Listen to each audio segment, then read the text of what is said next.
Tito capítulo 2. Dice Pablo: pero tú habla lo que está de acuerdo con la sana doctrina, que los ancianos, repito, que lo que esté de acuerdo con la sana doctrina. Y aquí en esto que sigue diciendo Pablo, habla de 5 grupos. Dice que los ancianos sean sobrios, serios, prudentes, sanos en la fe, en el amor y en la paciencia. ¿Cuántas cosas hay ahí? ¿Cuántos atributos? ¿Hay ancianos aquí? ¿Hay ancianos? Anciano no es viejito. Anciano quiere decir persona madura en el conocimiento. Las ancianas, el verso 3, las ancianas asimismo sean ¿qué? Bueno, reverentes, ¿qué más? No calumniadoras, no esclavas del vino, maestras del bien. Cuarto, que enseñen a las mujeres jóvenes. ¿A qué? Amar a sus maridos y a sus hijos, a ser prudentes, castas, cuidadosas de su casa, buenas, sujetas a sus maridos, para que la palabra de Dios no sea blasfemada. Exhorta asimismo a los jóvenes a que sean prudentes, presentándote tú en todo como ejemplo de buenas obras en la enseñanza, mostrando integridad, seriedad, palabra sana e irreprochable, de modo que el adversario se avergüence y no tenga nada malo que decir de vosotros. Exhorta a los siervos a que se sujeten a sus amos, que agraden en todo, que no sean respondones, no defraudando, sino mostrándose fieles en todo, para que en todo adornen la doctrina de Dios, nuestro Salvador. Y aquí viene el por qué. Porque la gracia de Dios se ha manifestado para salvación a todos los hombres, enseñándonos que renunciando a toda impiedad mundana, a toda impiedad y a los deseos mundanos, vivamos en este siglo sobria, justa y piadosamente, aguardando la esperanza bienaventurada y la manifestación gloriosa de nuestro gran Dios y Salvador Jesucristo, quien se dio a sí mismo por nosotros para redimirnos de toda iniquidad y purificar para sí un pueblo propio, celoso de buenas obras. Siéntese, hermanos y hermanas. Se dice mucho en la iglesia acerca del ministerio de las mujeres. Algunas dicen que la Biblia es un libro machista porque no menciona a las mujeres en el servicio y en el ministerio. Es importante, hermanos y hermanas, hacer diferencia. Dios le dio a los hombres ministerios y a las mujeres les dio magisterio. No quiere decir que las mujeres no tengan derecho a predicar. Sí, pueden hacerlo, pero cada cosa en su orden. Así lo enseña la Biblia. Yo no tengo la culpa, la Biblia lo dice. En el Antiguo Testamento Dios usó hombres para ser sacerdotes, profetas y reyes. En el Nuevo Testamento Dios usó a los hombres para ser apóstoles, Efesios 4:11, apóstoles, evangelistas, profetas, pastores y maestros. Hermanos y hermanas, es bueno distinguir los dones de los ministerios. La La Biblia habla de varios grupos que es lo que incluye la riqueza de la gracia de Dios. Solo les voy a recordar. La Biblia habla de las señales del Espíritu que es dado a todos. En Marcos 16:15, y estas señales seguirán a los que creen. Esas 5 señales que aparecen en Marcos 16:16 son dadas a toda la iglesia. Estas señales seguirán a todos los que creen. Creo que todos aquí hemos creído. En mi nombre echarán fuera demonios. Entonces, ahí incluye a todo mundo, hombres y mujeres. Los hombres y las mujeres, Dios les dio facultad de echar fuera demonios, de hablar en nuevas lenguas, de tomar serpientes en las manos, de si bebieren cosa mortífera no les hará daño, de sobre los enfermos pondrán las manos y sanarán. Esa facultad se la dio a la iglesia en general. En Romanos capítulo 12 habla de 7 dones operativos que también tiene que ver con toda la iglesia, hombres y mujeres. Son dones que Dios le dio a la iglesia para ayudar a administrar la iglesia del Señor. Son dones operativos o dones administrativos. El capítulo 12 de 1 de Corintios habla de 9, Romanos 7 habla de, Romanos 12 habla de 7 dones.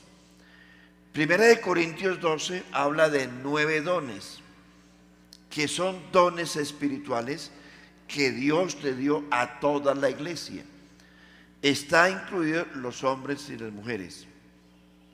Y así en ese orden, la Biblia habla de la obra del Espíritu Santo en todo el sentido de la palabra. Efesios 4:11 habla del ministerio de los apóstoles, profetas, evangelistas, pastores y maestros.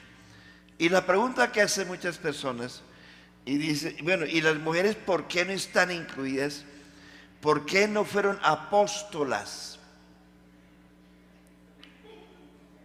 En serio, ¿por qué no fueron profetas? Porque Dios es un Dios de orden. Mire, 1 de Corintios capítulo 14, versículo 34, dice Pablo, espero que usted me entienda lo que le estoy diciendo. La iglesia de los Corintios era una iglesia muy desordenada. La Biblia dice que los corintios tenían la iglesia de los Corintios tenían todos los dones espirituales. Es la única iglesia de la que Pablo dice que tenían todos los dones. Pero era una iglesia muy desordenada. Desordenada en los cultos. Entonces, cuando Pablo habla del orden del culto, en la primera carta a los Corintios capítulo 14, está hablando de un problema local, no de un problema general. Cuando dice las mujeres callen en las congregaciones, yo no entiendo por qué la hermana Maidea que le dio por trobar si ella tiene que estarse callada. Entiendan que eso no fue lo que Pablo quiso decir. ¿Cuál era el problema? En la iglesia de los Corintios, por ser una iglesia que tuvo todos los dones espirituales, eso se prestó para ser una iglesia desordenada. No había orden en el culto. Eso era una guachapanda por todas partes y todo el mundo quería hablar en lenguas, profetizar, danzar, en fin, se convirtió el culto en un desorden. Y por eso Pablo le dice a la iglesia de los Corintios, era un problema local, no general. Ustedes callen en las congregaciones. Noten la expresión, en las congregaciones, no a la congregación. Quiere decir, callen en el culto, no sean desordenadas, porque todas querían, las más desordenadas en la iglesia de los Corintios eran las mujeres. Querían hacer de todo, hablar en lenguas, profetizar, de todo. Y Pablo dice, un momento. Ahora, el orden de los cultos, del culto a los corintios, empezó con la primera carta, capítulo 11, donde habla allí también de lo que es la Santa Cena y de lo que era la costumbre, la tradición de los corintios. No está hablando en términos generales. Los capítulos 11 está hablando de lo que era el orden de la Santa Cena. Y Pablo se mete al capítulo 12 para explicarle cómo eran los dones. Luego les explica el capítulo 13 que habla de la preeminencia del amor. Y luego se mete al capítulo 14 para corregir un problema local. Dice, las mujeres callen en las congregaciones. Y dice Pablo, si algo tienen que preguntar, si algo tienen que saber o quieren saber, pregúntenlo a sus maridos en sus casas. Mire usted que era un problema local. Entonces, no es un problema general de la iglesia. Tenemos que admitir que las mejores evangelistas en la iglesia han sido las mujeres. Gracias, hermanas, por ese amén. Qué amén tan estruendoso, hermano. Mejor dicho, cállese acá este templo. Han sido las mujeres las que más empujan en el evangelismo. Y fueron las mujeres las más generosas con Jesús. La Biblia dice que las mujeres, había un grupo de mujeres de buena capacidad económica que ayudaban a Jesús en el ministerio, sin pedir plataforma ni nada de eso, le ayudaban en el ministerio. Las mujeres fueron las que estuvieron, las últimas que estuvieron con Jesús en la cruz. Los demás hombres salieron corriendo, pero las mujeres estaban al pie de la cruz. Fueron las mujeres las primeras que fueron al sepulcro. Fueron las mujeres las primeras que anunciaron la resurrección de Cristo. Por eso no es que la mujer tenga que callarse. Tiene facultades de predicar y de evangelizar y ganar las almas. Pero lo que yo quiero explicarles, hermanas, es que el ministerio de la enseñanza, de la doctrina, fue dado a los hombres. Y el magisterio de la enseñanza del hogar fue dado a las mujeres. Tiene un orden específico. Por eso quiero aquí recordarles un poquito el orden del magisterio de las mujeres. Primero, pasándome el punto 2, dejando ya a los ancianos, porque ya les dije que los ancianos tienen 6 obligaciones, 6 atributos que tienen que hacer valer: ser sobrios, serios, prudentes, sanos en la fe, en el amor y en la paciencia. El segundo punto es las ancianas. Anciana puede ser una mujer joven también. Usted dirá, eso es para las viejitas.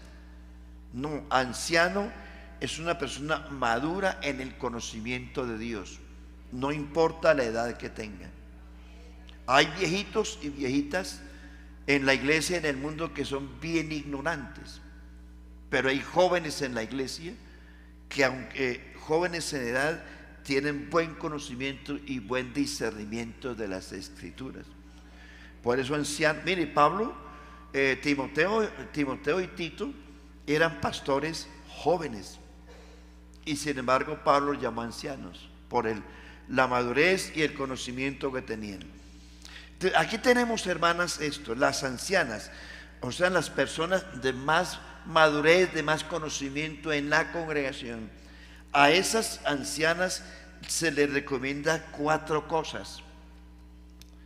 Gloria a Dios, 4 cosas. Las ancianas así mismo sean ¿qué?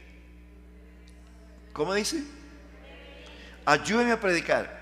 ¿Qué es la palabra reverente?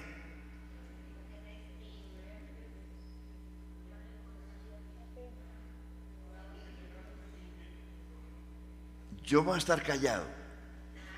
Hoy predican ustedes. ¿Qué es la palabra que quiere decir reverente?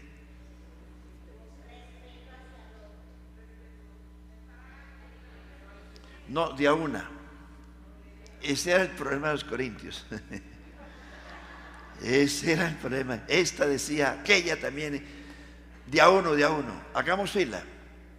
Le pasamos el micrófono. Una sola, que es reverente.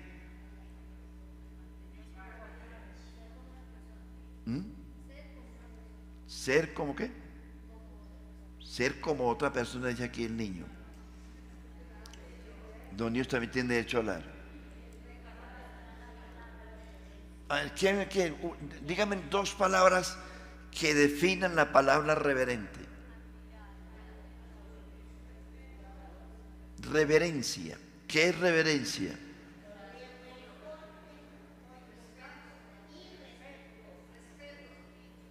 ¿Ah? Respeto.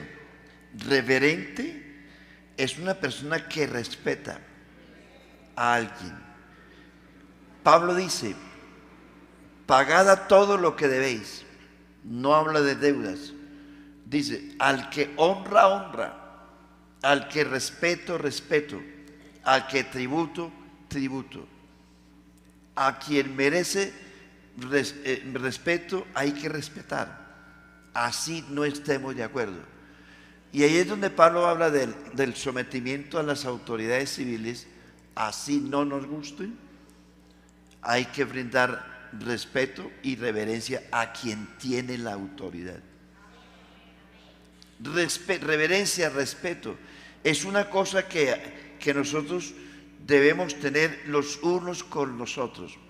Pablo dice, ninguno tenga más alto concepto de sí que el que debe tener, sino que piense de sí con cordura, estimando cada uno a los demás como si fueran superiores a mí.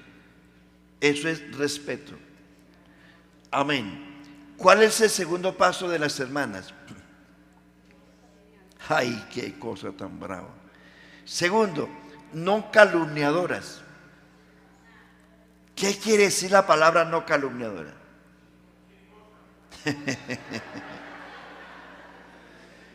Yo la iba a decir, pero no lo quise decir. No, pero aquí no existe eso.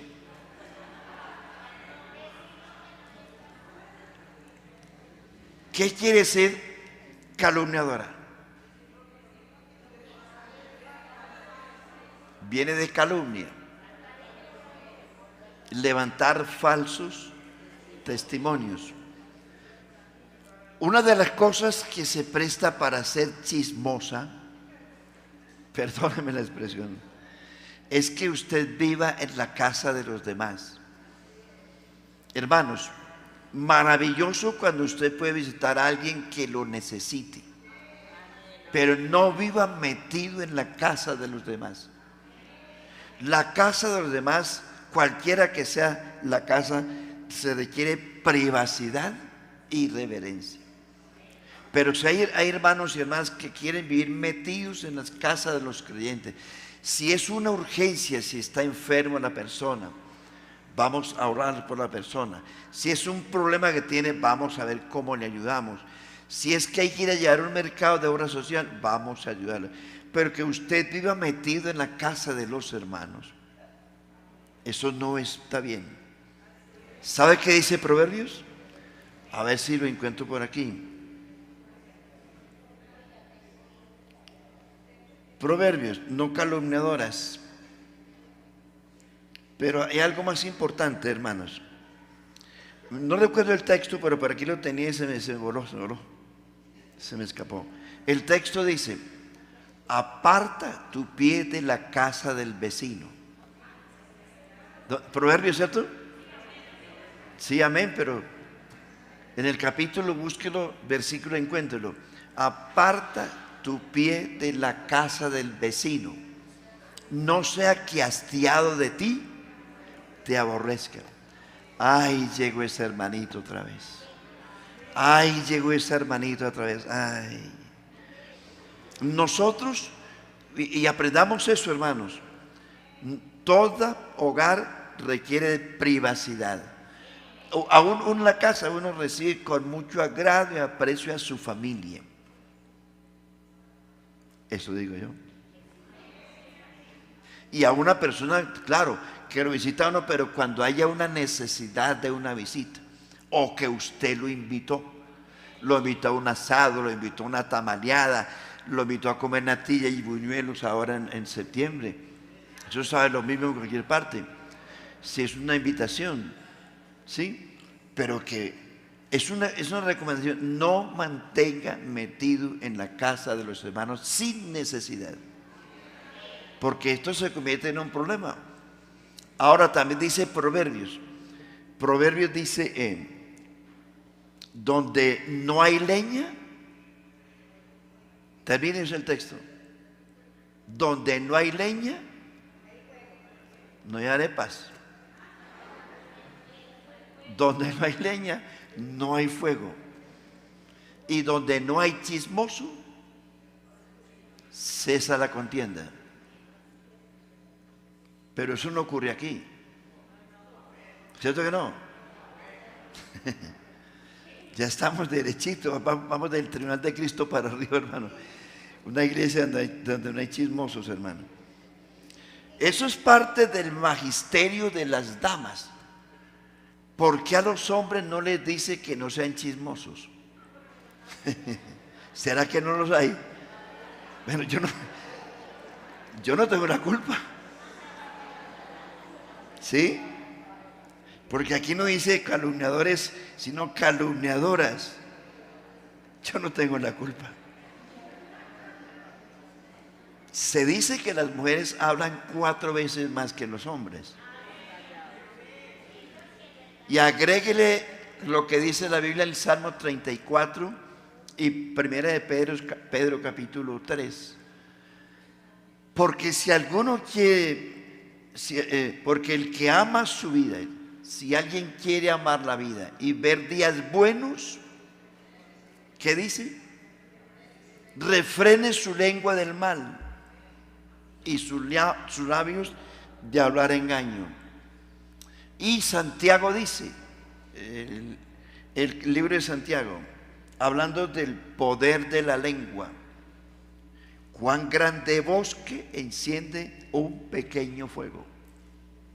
Y dice el Santiago, dice, mire, las naves que circundan los océanos, gigantescos, pero son movidos por un pequeño timón, conducidos por un pequeño timón. Así la lengua, un miembro tan pequeño, pero dice la Biblia, es inflado por el diablo, por el infierno.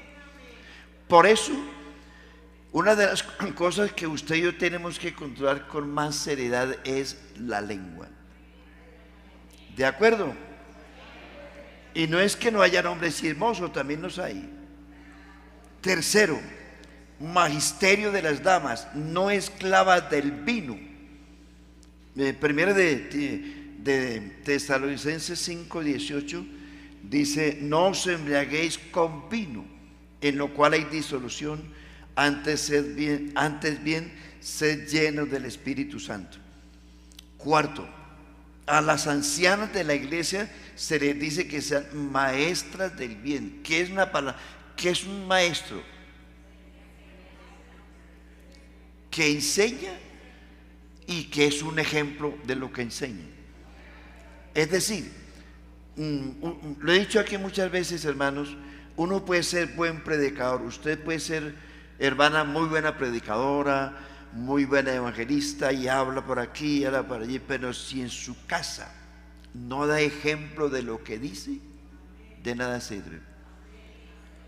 Para que sepa que no es el mucho hablar lo que edifican las cosas, es el ejemplo. Bueno, ahora se mete al punto número 3. Habla de las mujeres, que enseñen a las mujeres jóvenes. ¿Qué tienen que hacer las ancianas de la iglesia? Enseñarle.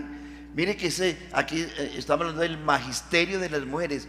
Las ancianas o las personas maduras en la fe, en el conocimiento de Dios, tienen que ejercer el magisterio de la enseñanza.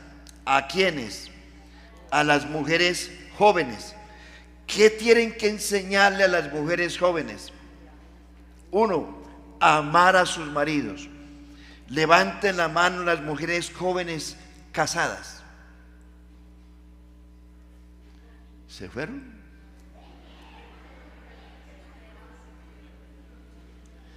Entonces, el magisterio tiene que ver con enseñarle a las mujeres jóvenes a amar a sus maridos. Pregunto para todas las mujeres casadas: ¿aman ustedes a sus maridos? ¿En serio? ¿Hasta que la muerte los separe? ¿O hasta que las deudas los separen? Y te hago partícipe de todas mis deudas. ¿No le parece? ¿Aman ustedes a sus hijos? ¿Eso por qué aumentó? Y cuando pregunté por los maridos, como que ¿aman ustedes a sus hijos? Vea, en el Antiguo Testamento la función de los maridos era ser proveedor y protector, y la función de las damas era educar a sus hijos. Era educar. Siempre el magisterio de las mujeres es educar a sus hijos. Es la responsabilidad de las damas educar a los hijos, porque el hijo oye más a la mamá que al papá, porque de por sí el hijo está más inclinado a las mamás, en razón a que ese muchachito la mamá lo cargó 9 meses en su vientre y está impregnado de la mamá. El hijo fácilmente se puede apartar de su papá, pero de la mamá muy difícil. Entonces, el magisterio de las damas desde el Antiguo Testamento es educar a los hijos. Y hermanas, no le dejen la carga a escuela dominical. Escuela dominical es un apoyo, es una ayuda, pero la función de educar a sus hijos es de ustedes. ¿Qué dice Proverbios 23:6? Instruye al niño en su camino, y aun cuando fuere viejo no se apartará de él. Estas palabras que yo te mando estarán sobre tu corazón, las repetirás a tus hijos, hablarás de ellas estando en tu casa, cuando te levantes, cuando camines por el camino, las impregnarás en los dinteles de las puertas, hablarás de ellas en la mañana, en la noche, al mediodía, hablarás a tus hijos. Ustedes, mamás, son responsables de la educación espiritual de sus hijos como maestras. Ahora, hermano, no se le cargue no, el colegio lo educa. En los colegios hoy no están educando a nadie. En los colegios nuestros niños se pueden perder, porque lo más inmundo que están enseñando en escuelas, colegios y universidades es inimaginable. Aún ni usted sabe, porque nuestros hijos, aún desde niños, son esclavos del celular, de la tableta, del chateo. ¿Cuántos niños niños aún pequeños, saben manejar el celular más que cualquiera de un viejo? Y ven, no, jugando aquí con el amiguito, el chateo. Usted no sabe lo que está pasando. Un pastor nos testificaba en la reunión la semana pasada. Él nos advertía sobre los peligros de no ponerle cuidado al celular. Nos decía que el niño mantenía como por allá aburrido, porque nuestros niños se encierran en los cuartos. Y estoy haciendo un trabajo, mami, no me moleste por ahora. Y decía el pastor de aquel distrito que El muchacho tiene 6, 7 años y que mantenía triste por ahí, arrinconado, y solamente salía a comer cuando los llamaban. A ese ni comen. Ojo con eso. Ellos son maliciosos.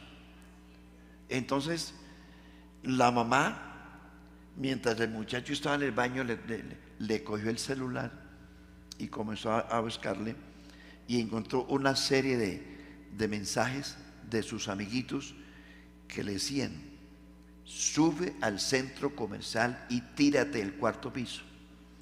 Constantemente dice que encontró para ahí 20 mensajes de eso, y de un grupito de niños de su edad que le decían: tírate del 4º piso del centro comercial X. Y ese muchacho leía eso, y decía que la mamá lo veía constantemente cabizbajo y aburrido. El pastor fue donde la rectora del colegio y le mostró todo eso, y eso pues obviamente ocasionó un revuelo en el colegio, porque, hermanos, los niños suyos están leyendo cosas que usted no sabe, están viendo cosas que usted no sabe. Ya no come con usted. Mi hijo, a comer, ya voy, espere. Se llevan la comida muchas veces a sus cuartos, y es celular prendido o tableta o portátil, y coman y miren, y coman y miren. Hermano, se está formando una generación de muchachos vacía, sin conocimiento intelectual ni espiritual, y eso está llevando a muchos, hermano, cosas terribles.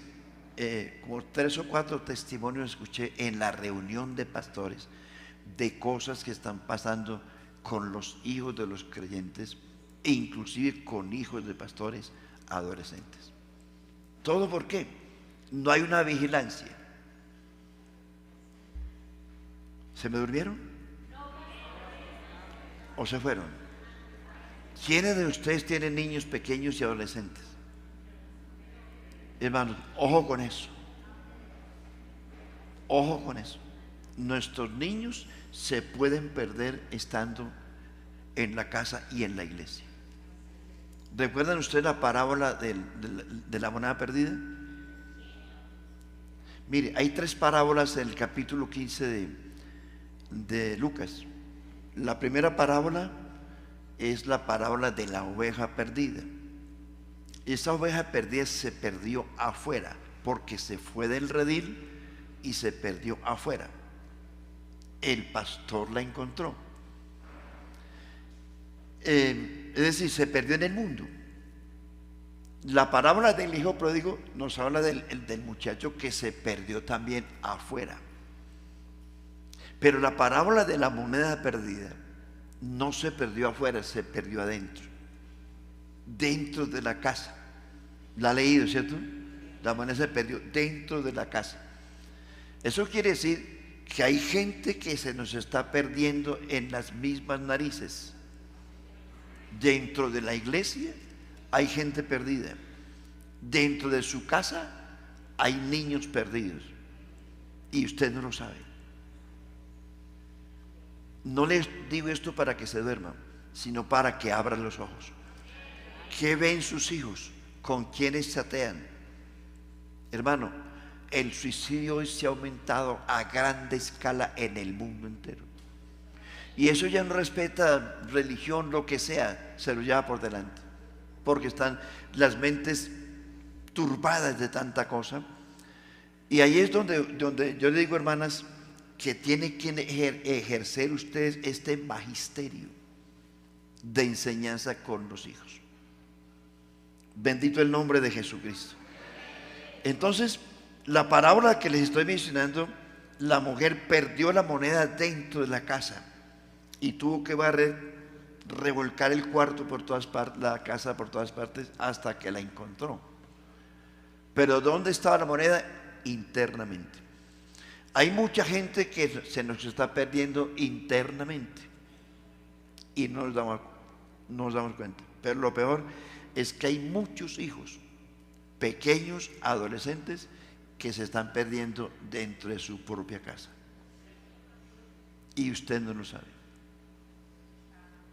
Le doy ese consejo. Aquí falta mucho todavía, pero yo no quiero castigarlos más.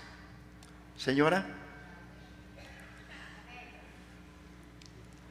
vamos a orar por los hijos, hermanos. ¿Tienen niños adolescentes? ¿Hijos adolescentes? Hay un retiro espiritual en estos días con ellos. A esos adolescentes hay que mantenerlos metidos, hay que foguearlos constantemente. Ayúdelos, hermanos, si puede ayudarlos espiritual y económicamente, ayúdalos, porque son parte de la iglesia y se nos pueden perder estando adentro. ¿Quiere orar por sus hijos? ¿Cuántos quieren orar por sus hijos? ¿Tienen niños pequeños, adolescentes o nietos? Yo se les ruego, hermanas, no nos pongamos a discutir aquí que a mí, yo porque no soy apóstola, porque no soy profeta, piensa que el magisterio de ustedes está en la educación y en la enseñanza de los hijos. Oremos. Usted sabe cómo se llaman sus hijos y sus nietos. Presénteselos a Dios con sus nombres y póngales cuidado. Ojo, qué es lo que están chateando, qué es lo que están viendo, en qué están entretenidos, porque se nos pueden perder y cosas peores pueden ocurrir. Señor Jesucristo, te doy gracias. Padre de la gloria, bendigo tu nombre, te engrandezco. Señor Jesús, delante de ti presento a los niños de la iglesia, nuestros adolescentes, estas criaturas que están siendo infestadas en las escuelas y en los colegios para que se pierdan. Señor, danos sabiduría para vigilar, para corregir, para instruir a nuestros hijos y para que nos demos cuenta del peligro en que están nuestros hijos, nuestros adolescentes y nuestros nietos. Te lo ruego, Señor Jesús, ayúdanos, Señor, y danos sabiduría para manejar nuestros niños, nuestros jóvenes, adolescentes, nuestros nietos, para la gloria de Dios, y que entendamos este magisterio que Dios entregó en manos de las damas, para la gloria de Dios.